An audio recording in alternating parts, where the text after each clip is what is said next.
Donc voilà, on commence notre cours de la sémiologie cardiaque qui va s'intéresser à l'examen clinique. Après l'interrogatoire, comme nous avons vu hier, l'interrogatoire, on récoltait les symptômes les plus fréquents. Qui peut me répéter les symptômes les plus fréquents? Symptômes? قلنا اونغور بيريكارديت Pied. ياك هادوك c'est une atteinte. Le symptôme ديالهم Atteinte. شنو هو؟ شنو هو الموتيف سامبتوم de consultation؟ هو هذوك Gonflement les artères, l'ischémie plutôt. Bon, ischémie est conséquent. Là, شنو هو le motif de consultation? Le patient, il ressent quoi pour venir chez Douleur nous? thoracique. دولور thoracique. thoracique دولور thoracique La douleur thoracique هي la cause de la consultation. Très bien. Et donc, هذه كانت الأولى. Le motif de consultation. Un autre motif de consultation. Les atteintes les plus fréquentes. شنو هو الدوزيام؟ Syncope. Syncope ou l'hypothème. Troisième. قبل من Trois. syncope.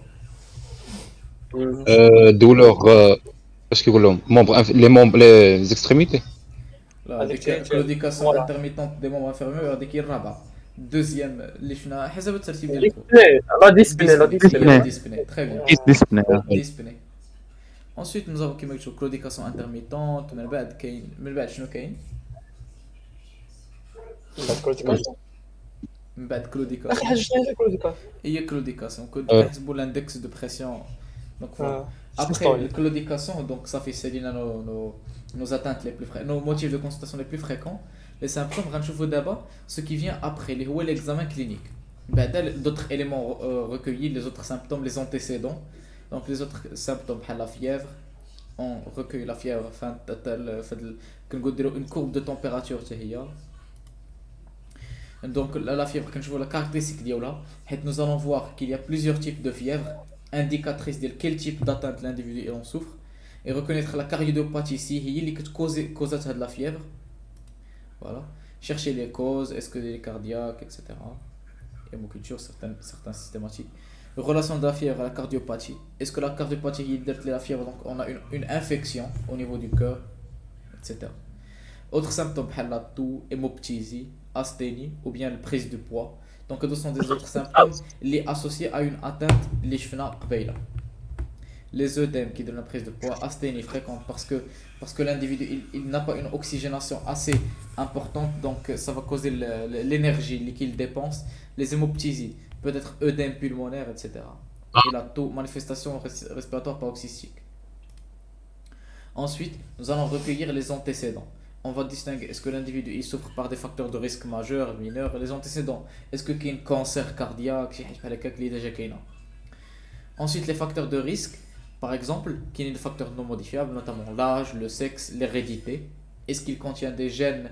Par exemple, l'un de ses parents souffre d'une insuffisance cardiaque, le met à risque de souffrir lui aussi d'une insuffisance cardiaque, etc. On peut être qu'il y a des facteurs modifiables. Wa alaykoum salam Ahmed. On peut être qu'il y a des facteurs de risque modifiables. Il y a des facteurs de risque majeurs, notamment l'hypertension artérielle, le diabète, le tabac, les dyslipidémies. On peut être qu'il y a des facteurs mineurs. Le stress psychosocial, sédentarité, etc. Ces sont des facteurs de risque qui augmentent l'incidence d'une maladie cardiaque. Une maladie cardiaque, مثلا une personne sur 1000 هو اللي كتجي l'insuffisance cardiaque. إذا كنتي un individu tabagique avec un diabète كتولي 10%, 1 sur 10 personnes qui ont l'insuffisance cardiaque. Donc c'est un facteur de risque. Il augmente l'incidence de la maladie. Donc les autres informations qu'on peut recueillir d'un examen, d'un interrogatoire, et ensuite on passe à l'examen physique. L'examen physique, on le fait pour recueillir les syndromes fonctionnels, les signes fonctionnels, désolé, les signes fonctionnels. Donc on va voir organe par organe, système par système, etc. Ce qu'on peut recueillir lors de l'examen physique. Quelles sont les atteintes qu'on peut voir? C'était les signes physiques. Fonctionnel. Donc c'était ce que l'individu pouvait nous décrire. Par contre maintenant, nous allons voir le corps humain directement. Qu'est-ce qu'il a? Donc l'examen physique, il est caractérisé par 4 étapes systématiques suivies l'une après l'autre. Lesquelles? Inspection, palpation, Donc percussion. voilà, la première étape c'est l'inspection. L'inspection, nous pouvons voir plusieurs atteintes, notamment pectus excavatum, et il y a la rentrée le thorax vers le cœur, vers la partie inférieure du sternum. C'est une déformation du thorax. Et elle est due à un excès de longueur des cartilages. Ensuite, nous avons pectus carinotum. C'est à peu près la même cause, mais la conséquence est différente. Pectus carinotum, c'est la sortie du thorax, due à un excès de longueur des cartilages. Ensuite, nous avons déformation de la colonne vertébrale, scoliose, kyphose, lordose, Doppler, etc. Ça peut causer une atteinte au niveau de la respiration et par conséquent, ça peut engendrer quelque chose au niveau du système cardiaque. تيست Oui. شحال فاتني قول لي شحال فاتني وصافي واحد 10 سلايد 16 لي سلايد. اوكي صافي Ensuite, on peut observer la turgescence des veines jugulaires au niveau surtout de la veine jugulaire gauche. On peut remarquer une dilatation au niveau du cou. Elle témoigne de l'augmentation de la pression veineuse. On peut observer une coloration des téguments, soit cyanose, c'est une indication de l'augmentation de l'hémoglobine désaturée. Donc l'individu, l'oxygénation, elle diminue. On peut voir l'ictère, coloration jaunâtre. Elle indique la bilirubénémie dans le sang qui a augmenté. La pâleur, c'est une coloration blanche des téguments. Elle témoigne d'une anémie. On peut voir aussi un gyrotoxon. C'est un arc, un cercle lipide, c'est un cercle formé de dépôts lipidiques au niveau de l'arc cornéen. Donc, ce qu'on va- يسمع تعرفك قبل من غرونوتوكسون Gyrotoxon. جيرونتون صافي الله يحفظك. Voilà. Ensuite, nous avons des dépôts lipidiques sous forme d'exanthome au niveau de cutané et tendineux, au niveau des tendons et de la peau. Donc, ce sont des saillies cutanées et jaunâtres, mais cette couleur n'est pas colorée, mais il a un aspect jaune. Le bilan, c'est une hypercholestérolémie. Hypocratisme digital. Non. رجع شوف حاجه ايوه رجع واخا. هاي جلسي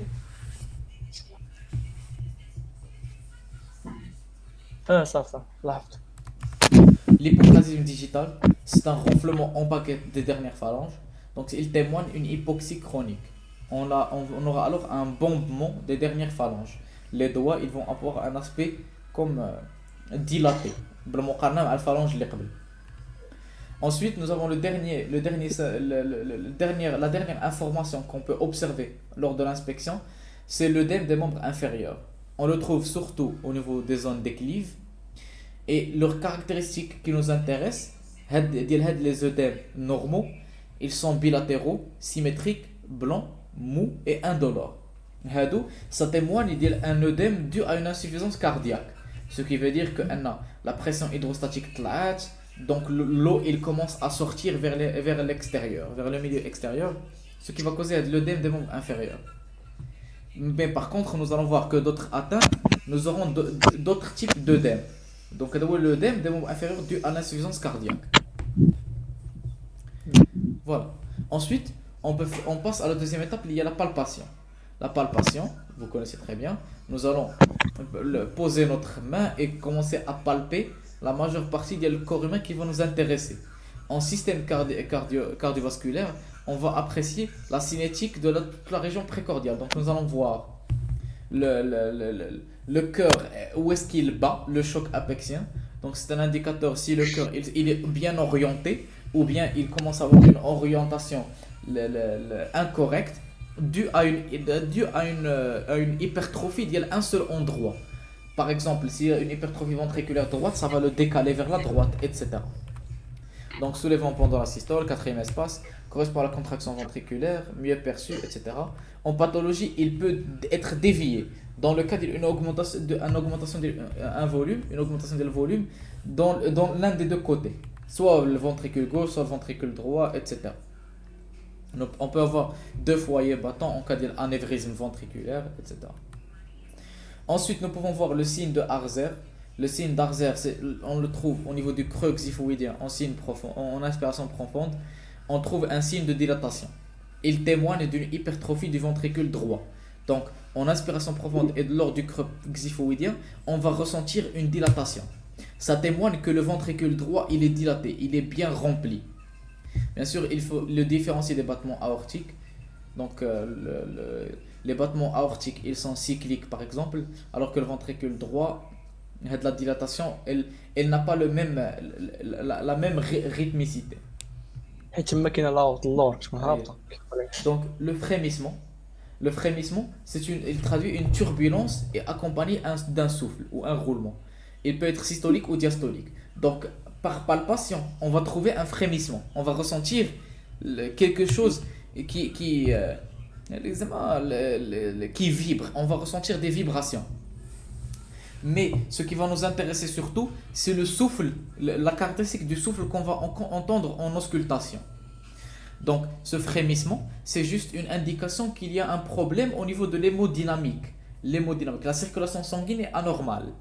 Donc, pour dépister les caractéristiques de ce frémissement, nous allons passer à l'auscultation pour voir est-ce qu'il est systolique, diastolique ou bien continu, etc. Soulèvement infundibulopulmonaire. On peut remarquer ce signe aussi au niveau de la palpation. C'est un soulèvement systolique perçu au troisième espace intercostal gauche au lieu du quatrième, cinquième. Donc c'est un signe d'hypertension pulmonaire. Comme on a vu, le choc apexien normalement c'est celle qu'on ressent au niveau du quatrième, cinquième. Mais si nous avons une hypertension pulmonaire, on peut aussi ressentir l'artère pulmonaire qui bat au niveau d'un soulèvement perçu au deuxième, troisième espace intercostal gauche. On parasternal qui يكون حدا le sternum surtout, etc. هذاك تعرف ان عندك هيبرتونسيون. اييه بحال لانيفريزم de l'aorte كيما قلت لك حتى في لانيفريزم de l'aorte on peut ressentir الفوق كاع راه بلي كاين un battement. On peut percevoir un battement ماشي بحال une déviation à droite à gauche ou là en haut. En haut ça peut être un anévrisme de l'aorte اللي كيبدا اللي هو اللي كتحس به يسحب لك le choc apexien, etc. On peut ensuite palper les pouls. Donc le pouls, ça témoigne d'un battement des artères, de la transmission de l'activité du cœur, l'onde mécanique les artères. Donc on peut les ressentir, soit le pouls le carotidien, le pouls fémoral, le pouls ulnaire, radial, etc. Huméral. Ensuite le foie. Le foie, on peut par palpation repérer la limite inférieur, mais supérieur. inférieur. Percussion supérieure. Donc le bord inférieur, on le ressent par palpation pour voir est-ce que l'aspect du bord inférieur, est-ce qu'il est tranchant ou bien normal, etc. Et la limite supérieure, on la ressent par percussion. Donc on détermine la flèche hépatique, ce qui peut nous aider pour dépister l'hépatomégalie. Le foie cardiaque, est-ce qu'il dans le cas d'une atteinte hépatique conséquente d'une maladie cardiaque, on trouve que le foie il est sensible, douloureux à la palpation avec un reflux hépato-jugulaire. Le foie cardiaque. Dans le cas d'une insuffisance cardiaque droite surtout, on trouve ces caractéristiques. Un foie sensible et douloureux à la palpation.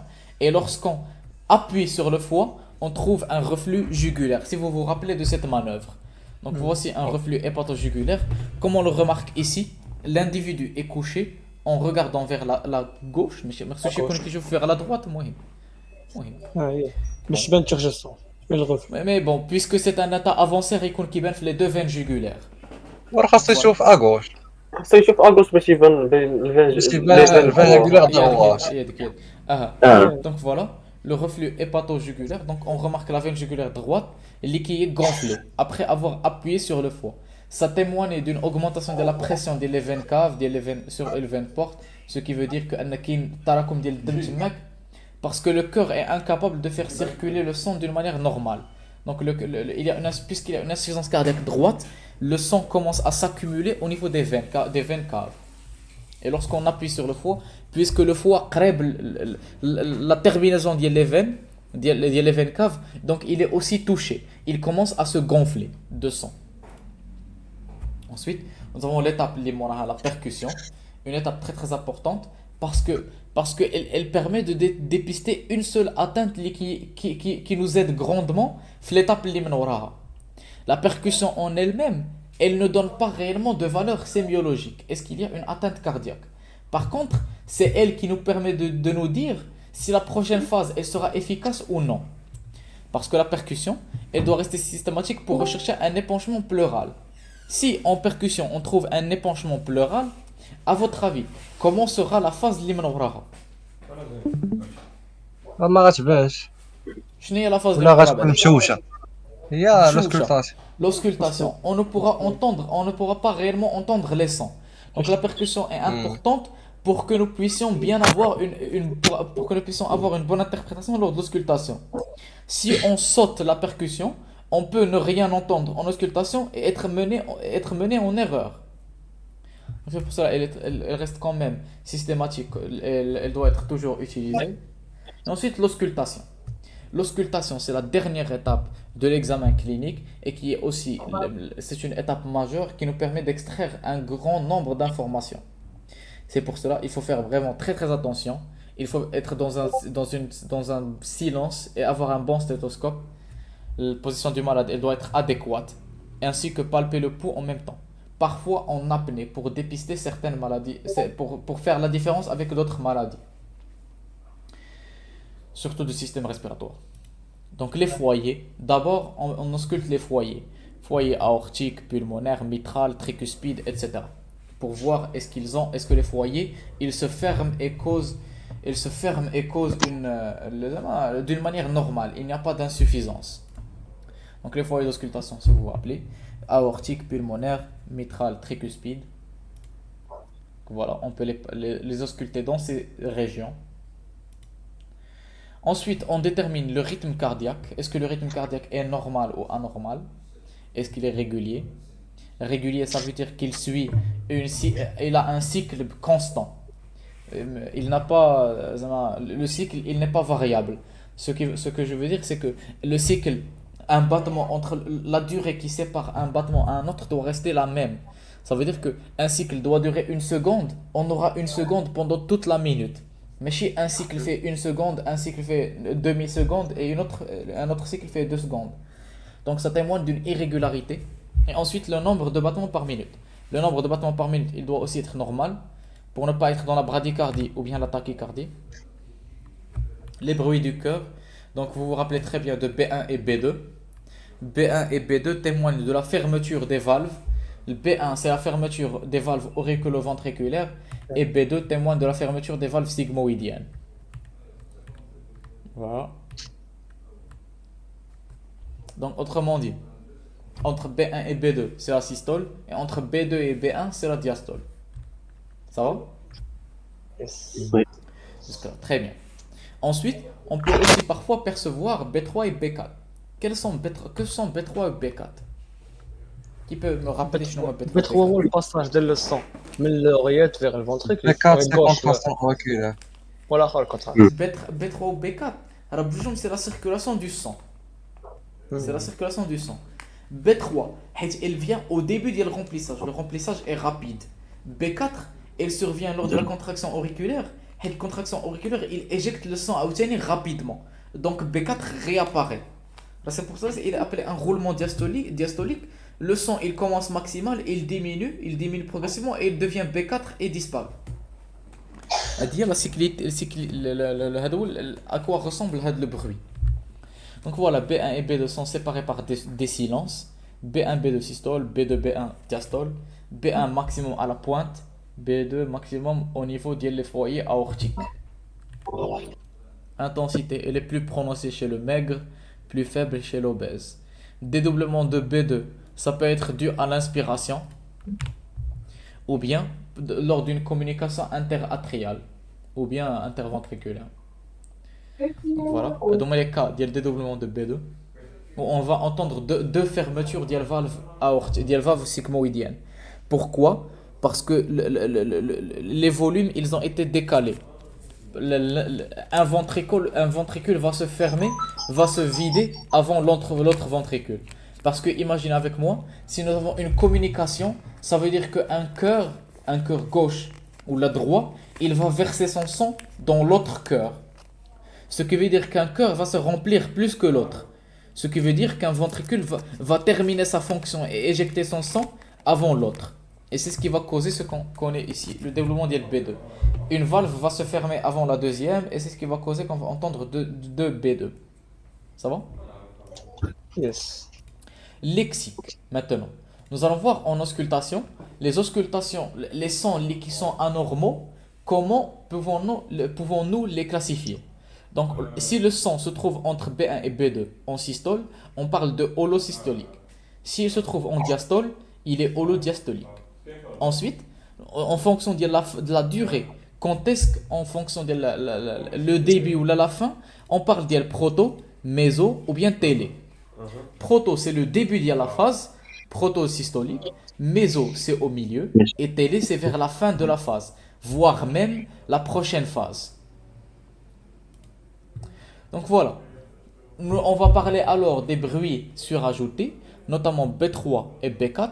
B3 et les protodiastoliques correspondent au remplissage rapide. B4 correspond à la contraction auriculaire qui cause un remplissage rapide, encore une fois, qui est télédiastolique ou bien présystolique, avant la nouvelle systole. Donc B3 et B4. Très bien. Donc relation des bruits du cœur avec l'ECG, comme on a dit, puisque la contraction correspond à QRS, ça veut dire que B1, elle doit se trouver au niveau de QRS. Parce que c'est là où commence la systole et c'est là où commence la systole. Ensuite, B2 correspond à la fermeture des valves qui maintenant le sigmoïdienne. Donc c'est le relâchement dial le ventricule. Donc autrement dit, c'est la phase T. La diastole, la phase P qui maintenant la diastole, c'est elle qui intéresse l'auricule. C'est là où on aura une systole auriculaire. Donc elle correspond à la l'onde P. L'auricule, il commence à se contracter et à la fin de l'onde P, on va trouver B4 parce que c'est la contraction auriculaire. B3, bien sûr, c'est le remplissage rapide à la fin de la diastole. Ça va? Ça va jusque-là, Dylan? Yes. Très bien. Voilà, on continue. Déporama. On continue. Auscultation pathologique. Donc, dans certaines maladies, nous aurons une modification des bruits. On aura soit une modification des bruits préexistants, ce qui veut dire que la B1, elle deviendra par exemple plus ample, ou bien elle disparaît, ou bien on peut avoir un bruit surajouté, un bruit qui n'existait pas et maintenant on commence à l'entendre, ou bien on entend un frottement, c'est un indicateur de l'inflammation du péricarde, ou bien un souffle. Un souffle, ça veut dire un écoulement turbulent. Donc nous allons voir les caractéristiques de chaque son pathologique. Donc les modifications des bruits qui existent déjà, notamment modification de B1 et B2, s'ils diminuent, les deux diminuent en même temps, on peut parler d'un épanchement péricardique. Ça veut dire que le cœur, il y a une grosse, entre l'endocarde, le feuillet, l'endocarde, entre l'épicarde et le péricarde, donc le feuillet viscéral et le feuillet pariétal, il y a quelque chose, un obstacle, soit l'air, soit un liquide, etc.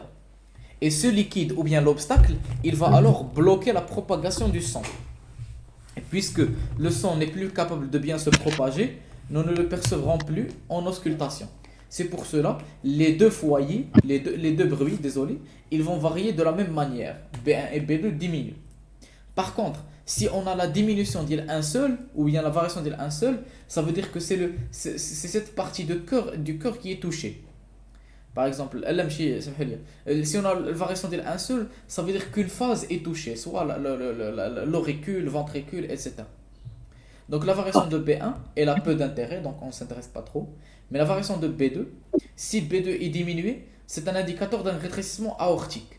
Ça veut dire que l'aorte est plus petite, donc elle n'a pas les mêmes pressions, les mêmes valeurs, les mêmes débits, ce qui va causer la valve ne va pas causer le même bruit lors de la fermeture. Parce que les pressions ne sont plus les mêmes, etc. Si nous avons un B2 augmenté, c'est un indicateur d'une hypertension artérielle. Ça veut dire que les pressions, elles sont encore plus élevées. Ce qui veut dire que la fermeture des valves, elle va être encore plus brusque. Ce qui va causer un bruit plus ample. Si nous avons un dédoublement de B2, c'est un indicateur d'une communication entre les deux cœurs, soit interatrial ou bien interventriculaire. Les bruits surajoutés, on peut distinguer un ولكن clic. ياسين Oui. إلا كانت عندنا hypertension artérielle والبريسيون كانت في الفونتريكول قل من البريسيون في لاغتير ما غتحلش لافال. ولكن لو كور غادي تكونتراكتا كثر hypertrophie ventriculaire باش يوليك يوصل لهذيك البريسيون. واللحظه اللي فين غينزل عليها لي فارياسيون دو بريسيون غيكونوا كبار، ماشي بحال مثلا 120 في لا اورت و110 في الفونتريكول. تماك غتسد لا فالف وغدير لك بي 2 عاديه.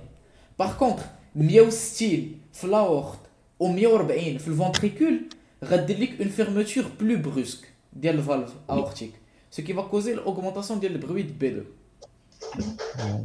Ça va? D'accord. Ensuite, nous avons les bruits surajoutés, notamment les clics ou bien claquements de bruit de galop. Claquement de bruit de galop en diastole, c'est notamment le B3 et B4 qu'on commence à entendre. Et en systole, les clics, on a ensuite le bruit de frottement péricardique. Donc, c'est un bruit surajouté superficiel d'intensité variable. Donc, il est localisé région mésocarde, qui est le cœur. Il est systolique ou bien systolodiastolique dû à le frottement des les deux feuillets de le cœur et qui sont dans la plupart des cas ils sont inflammés. Ils respectent les bruits du cœur. Donc nous sommes toujours capables d'entendre les bruits du cœur et il est perçu dans les péricardites aigus lors de l'inflammation. Ensuite, nous allons voir la dernière partie du cours qui va s'intéresser au souffle. D'abord, pour comprendre tout ce qui va se passer au niveau des souffles, غادي نرجع لكم وغندي لكم cours ديال biophysique. Donc غادي نحل paint. Je vais vous demander une question. Le débit, il dépend de quoi?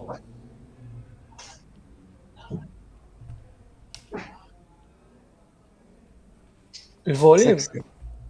Section fois Vite. fois la vitesse. Vitesse. Très bien. Vitesse. Donc section fois la vitesse. Très bien. Le nombre de Reynolds, il dépend de quoi? في النيميراتور. شي لعبه الفوق Diamètre. Le vitesse est proportionnel au nombre de Reynolds. غنكتب لكم غير داكشي اللي مهم. لتحت كاين 4 كونستانت فيسكوزيتي واللونغور ديال هادشي وهنا كاين diamètre. عندك الحق. ولكن tout de même. Donc le volume est proportionnel au nombre de Reynolds. Qu'est-ce que ça veut dire? Que lorsque le volume augmente, le nombre de Reynolds augmente. C'est quoi le nombre de Reynolds? 2400 ولا 24 2400 هي هذيك. مني كيفوت 2400 qu'est-ce qui se passe pour le régime? L'écoulement qui compte sur violent. L'écoulement n'est plus laminaire, كيولي intermédiaire. ومني كيفوت 10000 كيولي purement turbulent. Turbulent. Donc voilà, le nombre de Reynolds, c'est un indicateur de la turbulence. Autrement dit, lorsque la vitesse elle augmente, la turbulence augmente. Pour faire bref. Donc, dites-moi tous les cas possibles qui vont augmenter la vitesse en fonction de les deux facteurs. diminution des sections, Diminution de augmentation section, du débit, augmentation du débit. Très bien. Augmentation des débits. Augmentation de débit ou diminution de souffle? Donc, diminution de la section comme quoi? Il y a une artère. Qu'est-ce qui va se passer, à votre avis? rétrécissement, Rétrécissement. Donc, normalement, la section est devenue plus petite. Directement, la vitesse, elle augmente. De même chose pour les rétrécissements des valves. Rétrécissement valvulaire, il va causer un souffle lors du passage de le sang dans l'orifice. De même, si nous avons une insuffisance valvulaire, comment est la section de l'ouverture résiduelle? مثلا لافا كانت كبيره كتسد كامله كومبليتمون ميسي ما كتسدش مزيان، ما كتسدش مزيان وكاين لا طاي ديال هاد لوفيرتور اللي كتبقى صغيرة. صغيره. دونك que peut-on dire de sa section? صغيره صغيرة.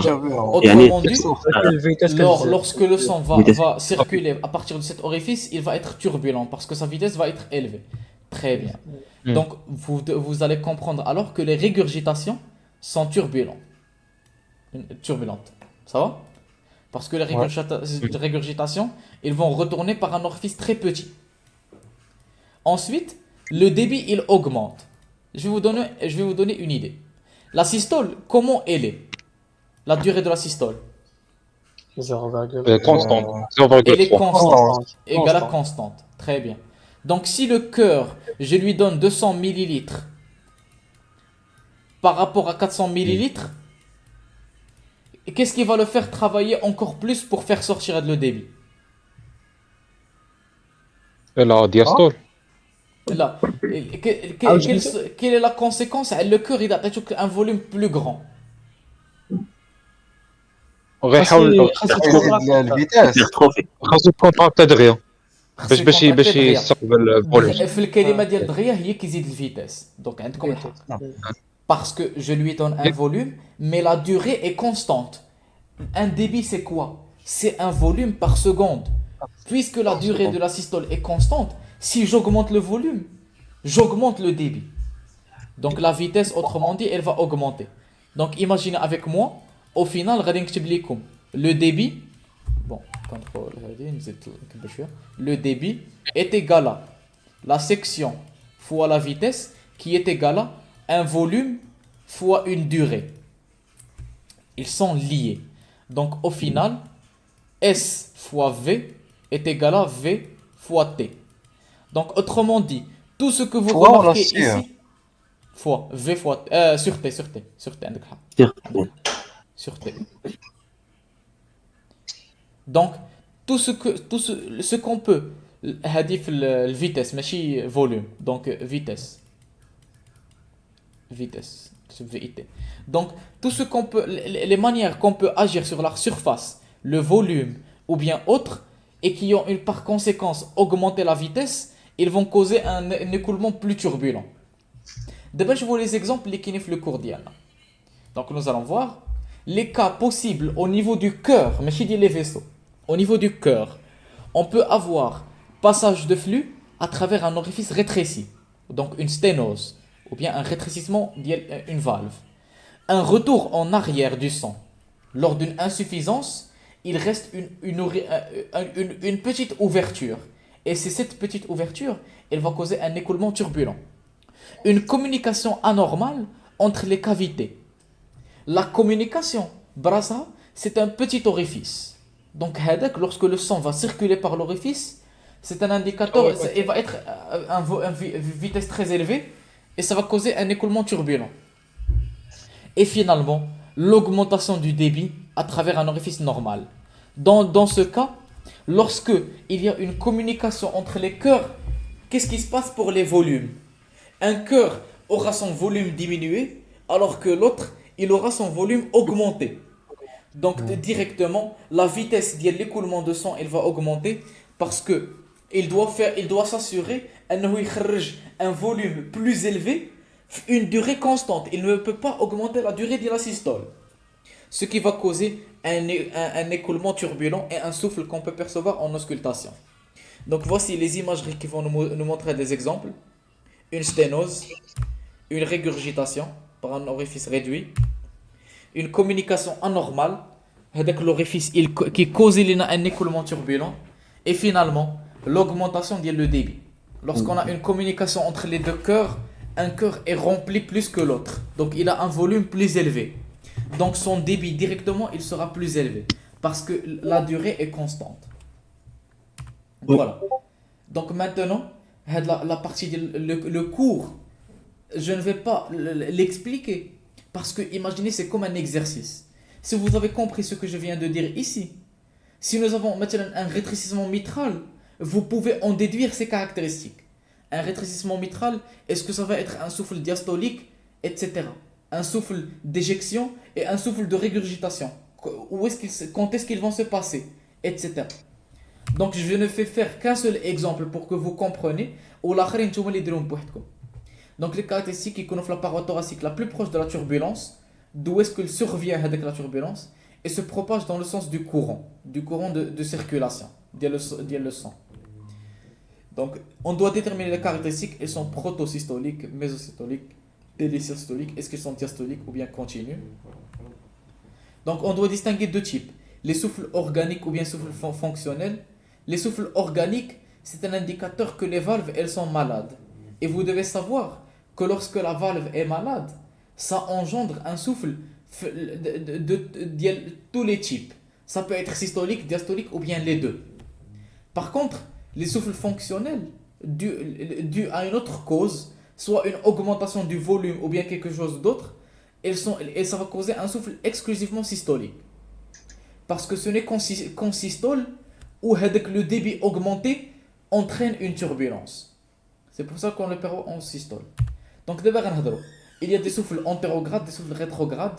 Autrement dit, des souffles d'éjection et des souffles de régurgitation. Donc, أنا غندير في البينت. شنو غندير البينت؟ نتوما اللي غتهضروا عليا. Donc nous avons رجع نشوف واحد اللعبة. مي هاي صح. Donc d'abord غندير لكم paint غناخدو l'auricule avec son ventricule, n'est-ce pas? Nous avons notre valve. Nous avons notre valve qui souffre d'une insuffisance. Qu'est-ce que ça veut dire? Qu'elle ne se ferme pas complètement. Elle laisse un petit orifice. Quelle est la conséquence de la circulation sanguine? كيفاش الكونسيكونس Turbulent. La valve mitrale, elle souffre de deux choses. Un rétrécissement mitral ainsi qu'une insuffisance. ودابا المهم دابا مشينا ندويو في الدياستول غير رجع. غيكون نهضر ولا ترسم ولا شنو خصبر نكمل الرسم. Donc pour vous schématiser هادشي اللي قلت دابا, imaginez avec moi هادي هي une circulation normale. ها هي لا فالف قدها قد بحال هكا. ومن بعد مسدوده ياك. Dans un rétrécissement mitral, elle a cet aspect-là. Et elle ne se ferme pas complètement. N'est-ce pas? Donc parlez-moi quelles sont les conséquences qui vont se passer sur la circulation sanguine. دابا انت قلتي كاين عندك غير خيتيسمون انسيفيزونس نفس لافال أي في نفس la valve. Nous avons un rétrécissement. جديد Donc كتصغر accompagné d'une insuffisance mitrale. غتخيل معايا اذا كنتي غتفهم واخا نعطيك ان اكزومبل كيف ما كان غتطبق. زيد كانت غادي تكون المهم راه عندك جوج ديال لي طون سوا في السيستول سوا في الدياستول. لوغ ديال الدياستول راه غيكون عندك واحد سوفل ديال الكومبليساج وفي دو الغيتريسيسمون وفي السيستول غيكون عندك سوفل دو ريغورجيتاسيون دو هذاك الديفو ديال لي طون ايطونشيتي يعني انسيفيزونس.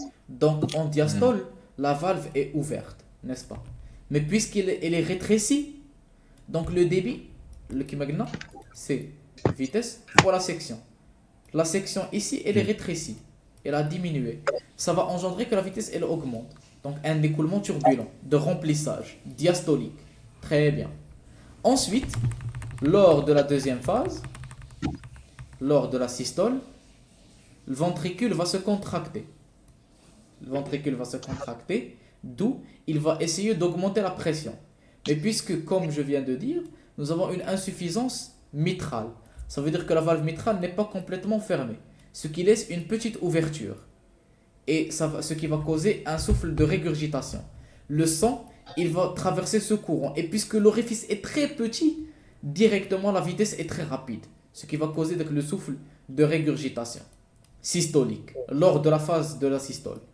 Donc très bien, vous avez pu déterminer quel type de souffle on pourra entendre les caractéristiques de l'eau en fonction de la maladie. Donc vous devez vous dire que à la partie كامله ديال الكور غتولي غير كتقول لكم qu'est-ce que ça va causer. Un souffle d'éjection, soit rétrécissement aortique, pulmonaire, insuffisance mitrale, tricuspide, etc. Communication. Donc هادشي كامل سيروا بوحدكم وحاولوا تطبقوا عليه. فهموا le phénomène de base اللي شرحت لكم ديال البيوفيزيك. Est-ce que le volume il augmente? Est-ce que la section elle diminue ou bien augmente? Est-ce que la vitesse, etc. Et déterminer est-ce qu'on aura un souffle systolique ou bien diastolique. Donc voilà, غنقص هادشي كامل. خلي كومونيكاسيون نشوفوا. Rétrécissement mitral, ok. Communication. Donc communication كما قلنا حيت كيكون un orifice صغيور هو اللي كيكومونيكي ما بين les deux ventricules. Donc automatiquement, tu vois qu'il y a un souffle. Souffle de régurgitation, donc voilà. Ensuite, nous avons le souffle diastolique. Donc, les atteintes les souffles systoliques, rétrécissement des sigmoïdes ou bien insuffisance auriculo-ventriculaire, rétrécissement aortique, ou bien insuffisance auriculo-ventriculaire. Dites-vous que si nous inversons souffle diastolique, nous inversons les maladies. Donc on aura insuffisance sigmoïdienne ou bien rétrécissement auriculo-ventriculaire. C'est ce qu'on trouve ici. Donc les souffles diastoliques, rétrécissement auriculo-ventriculaire ou bien insuffisance sigmoïdienne. Voilà. Et ensuite, la dernière chose, bien sûr, c'est un double souffle, c'est lors d'une maladie associée, qui m'explique comme une maladie mitrale due à une insuffisance mitrale et rétrécissement mitral. Très bien, vous avez bien dit, nous aurons un souffle systolique de régurgitation et un souffle diastolique de remplissage. Mais par contre, hadou, tout de même, qu'il y a un intervalle silencieux mais بيناتهم, une phase de pause, celle qui les diffère d'un souffle continu. Un souffle continu, c'est un souffle qui ne s'arrête jamais, tant que le corps fonctionne. Pourquoi? Le souffle continu, il survient lorsque la turbulence se trouve au niveau d'une artère. Elle ne se trouve pas au niveau du cœur. Parce que vous connaissez très bien, l'activité du cœur est cyclique. Par contre, la circulation sanguine est continue. Ce qui veut dire que si nous avons un écoulement turbulent au niveau des artères, son souffle, elle sera perçu d'une manière continue. Et c'est ce qu'on trouve ici. Le cas le plus utilisé, c'est la persistance du canal artériel. Ça va causer une communication entre l'artère et la veine, l'artère pulmonaire et l'aorte. Et puisqu'il y a une grande différence de pression, la vitesse est très élevée. C'est pour cela l'écoulement est turbulent dans ce cas. De même, si nous avons par exemple une sténose d'une artère, ce qui diminue sa section, si nous avons par exemple une communication entre une artère et une veine, etc. Donc, hadou des exemples où on aura un souffle continu. Je vais vous donner un exemple. كان الأستاذ حلماني قالوا لنا في l'anatomie 3 ديال العين. ديال العين. راه كان سولني، راه كان طه جالس حدايا في ذاك الحصه، عاقله طه. كنتي تجاوبتي قلتي صافي الكونتينيو اي ياك وراك. اي راه انا قلت راه هي هذيك، هذا كل phénomène. Parce que nous avons une communication entre un artère et une veine. Un artère. المهم ما بين deux vaisseaux opposés. Et puisque la différence de pression بيناتهم est très élevée, la turbulence est très élevée, ce qui va causer un souffle continu, parce que la circulation sera continue. Donc c'est tout en ce qui concerne l'examen clinique. L'examen clinique, d'où on a commencé par l'inspection, palpation, percussion et auscultation. Donc voilà, on s'arrête ici pour notre troisième cours. Voilà. كنتو مشكل الدراري؟